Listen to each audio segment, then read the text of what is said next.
Hello everyone, this is Dave, and I am going to channel. I'm channeling the man in the moon. It's what I like to call him because that's how he appears to me. This channel is called Moonride. This question was actually suggested to me by the man in the moon, and it's a question that I wouldn't necessarily have thought of, but while I was doing some other channeling, he suggested that some of my viewers would really benefit from this question. The question is, how can I stop my addictions? We all have addictions, large and small. Um, he has told me that this is a question he would like to answer. So, the question is, how can let's just say, how can I control my addictions?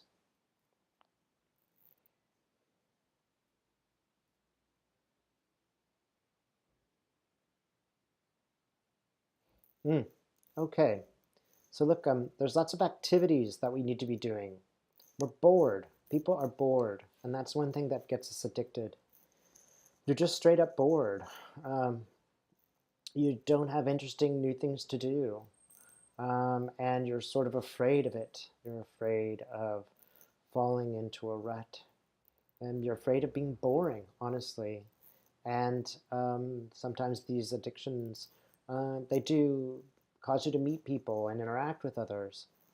If you really want to avoid addiction, find opportunities where you can act with people in positive ways. So you can use things like Meetup. Um, Airbnb now has an experience section on it, and they do all types of different activities. And you people are lonely. You're lonely. You're unable to connect. The irony of being super connected is that we're having a lot of problems just connecting to the people um, who who really face to face. It's a different experience. It's a different kind of friendship when you know someone. It's just deeper when you're in the presence of that person. And that's how true friendships are made. These internet experiences, these internet friendships, they're easily broken. One day that person just stops sending you messages. Um, that's always a sort of heartbreaking experience. On some level you were moved. It was very easy. You sat in a chair, you press a button. Oh, I have a friend. But that's just, it's not like you're not friends, but it's not the same. And it doesn't make you feel connected. It's very disappointing. It's very saddening when you go home and you feel disconnected from the society. It's alienating. You want to just go for it. Don't sit at home thinking about not doing whatever it is that you do to distract yourself. That's the worst thing you can do. Plan it. Tuesday night, I'm going to go scuba diving practice with my new group. On Thursday, that's a bad day for me, so I'm going to go listen to this speaker speak on spirituality. Um, it's all about love. It really is. It's just whenever I do this channeling, it always comes down to love. If you are not feeling loved, that's when you turn to your addiction. If you are disconnected from others, that's when you turn to your addictions. Just give yourself a break. You're not doing this because you're a bad or a weak person. You're doing this because you feel alienated and because you would live in a society which is so, in a way, it's very dystopian because you have everything that you could possibly want at your fingertips.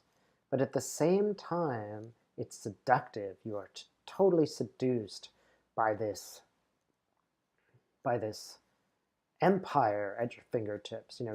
Julius Caesar couldn't have seen any of the things that you see on a 5 minutes on the internet. How seductive is that? That's not real, though. It really isn't real. You passively watching the world is not a real experience. You putting a comment, an irate comment on a political blog, that's not real. What is real is when you go out and you know, meet somebody. Um, you know, maybe you're even going to go to an AA meeting. And those AA meetings work because, you know, you meet real humans and they tell you their story and you get a tear in your eye and you're like, oh my God, that person's so good. That person's just like me. That person needs love just like everybody else. Those connections are what sustain you. And if you're not feeling those connections, you're not going to be sustained. Um, of course, there's time to read a book alone. And some people prefer to be alone, and you can be alone like that. But consciously, you must choose to break the cycle of coming home and sitting on the internet for 6 hours. It is not serving you, it is destroying you, it's harming you. This doesn't mean you should stop using your computer or you should stop using the net. It just means that you have to be extremely mindful of what you're watching and what it's doing to you internally. And then you have to make yourself turn it off. Give yourself a limit, whatever it is. And you know, you be a little brave. You know, you might go to that event and it's not that great. You might go to that event and, you know, you didn't fall in love today. Okay, what'd you get out of it? You know, um, it's also this obsession we have with the way people are perceiving us, the way people are seeing us. You know, we've always got to look perfect and righteous, and that's just not human, right? And as long as you dwell in that place, you'll try to maintain a sort of a false a false persona. You know, the real you is vulnerable. You know, the real new you cries sometimes. The real you sometimes gets sick or doesn't look good every morning. Um, the people that you want to be friends with are the people who see that self of yours, that real and true self of yours. Um, First thing you need to do is embrace it and say, I sometimes fail, and that makes me human. I'm going to embrace my failure. Yeah, there's just terrible, terrible addictions out there. There are people watching right now who are really, really suffering. Um, it's not that far. It's not that far between watching YouTube videos all day long and doing heroin. Essentially, the feeling that you are getting is the same. It's you know, different on another level, but the addiction is the same. You would find it just as difficult to watching um, stop watching videos, stop using the internet as a heroin addict would be able to. They might not have the physical response, but if you want to understand what addiction's like, just take a look at yourself when you just can't seem to get off the net.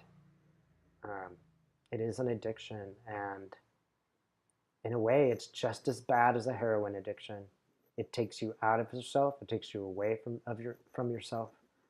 It does not allow you to make mistakes. It doesn't allow you to feel bad.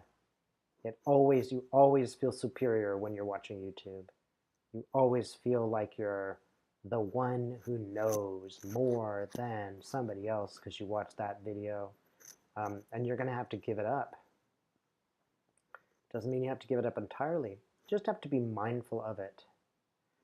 Okay. So, now I'm going to ask the question, like, what do we do if we really are? We have these serious addictions, like we're addicted to alcohol. What can we do? Uh, what, how can we stop this? Mm. The tough thing is that you have to face sadness. That's why you drink. You have to face sadness, and it's just overwhelming. You just can't bear this level of sad, sad, sad stuff. It's just a real tough thing for humans, and it's a tough thing for anyone. And The great spirits in the sky, they don't admire that part of the human existence. Um, but you know that the experience of feeling bad is also the experience of feeling good. You cannot have one without the other. And find somebody you trust to help you face the sadness. That could be a friend, it could be a psychologist, it could be anything. Find somebody that you trust and tell them what's going on. Tell them why you feel sad. It might take you a while even to figure out why you are sad. Tell them, and when you tell them, it'll just start to get released. It'll just start to chip away, right? If you need to go, if you feel totally alone, go to the forest and tell the forest why you feel sad, right? And ask for help. Ask the universe for help. Tell the universe, look, I don't know if I can do this. I don't know if I can manage. Send me a message, send me a sign, send me something, and be open to the receipt of that sign.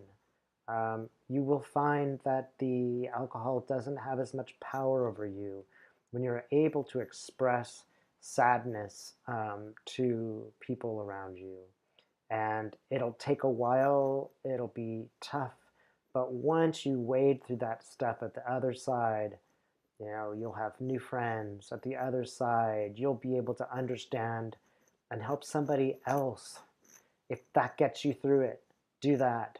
Say, when I am done with this, I'm going to be so good at helping somebody else in a dark place, and they're really going to need me, and I'll be there for them.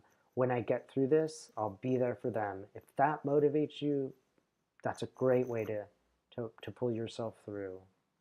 It might seem to you that other humans don't care about you, and that's leading you to sadness. It might seem to you that people do bad things and they are cruel and heartless, but you are only seeing those people because that is your feeling at the moment. Your feeling is reflecting what you are seeing. If you were a happy, nice, happy-go-lucky friend, um, to someone, that's what you would see too. Everybody would become a happy-go-lucky person, right? So understand that you really are coloring the events that come in, and you can color them in a different way if you choose. It will take work. It's like an education. It is an education that's important to understand. So you are learning to deal with some very, very difficult work. And he just wants you to know that he understands that this is the most difficult work, that it's just like Olympian kind of work for people to do. He doesn't want you to think that it's easy. It's not easy. It is difficult. And we praise you for even looking at this video, for even approaching the idea of how to handle this. You are brave to do it. And it's important for you to embrace your bravery and say, yes, I am the brave one who will look tomorrow and take one step further in this direction. I am the brave person who will go to that meetup even though I am terrified of what might happen to me. Embrace that and accept that you actually do have power, and acting in that power is acting toward the good, and it is not allowing you to be victimized or judged when you take that step to act. Don't spend this whole time blaming yourself. That is not productive. Don't ever criticize yourself and say, I did this because I'm weak. I did this because I'm bad. Never. That is a total waste of time. The minute that happens, you just change the topic and you just say, I'm going to go do this. I am going to change. I am going to embrace love. I am not going to sit here and criticize myself today. I am going to care enough about myself to take a little challenge. And it doesn't have to be done in one day. It's not going to take place in one day. It's going to take place in one step. And after you make that step, whatever it is, you be sure and you go home and say, okay, maybe everything didn't get solved, but I took that step today and I did it. Nobody did it for me. I did it. And I should be praised for that. I did the right thing. And you will sleep better. And ask the Spirit for help. Ask the Great Spirit to send you a message, a sign. They will. They really will. If you ask out loud, say it. Say, "Wow, I'm having a really tough day. I need the universe to confirm that that I'm doing the right thing and I'm going in the right direction, and that I'm being served by delving into these, tough and difficult feelings." Ask the universe. It will tell you. It will respond. It wants to help you. It really, really, really wants to help you. And the universe loves you. If that helps you, just keep thinking that. Think of love. All right. He is saying goodbye and wishing you all well as we exit this channel.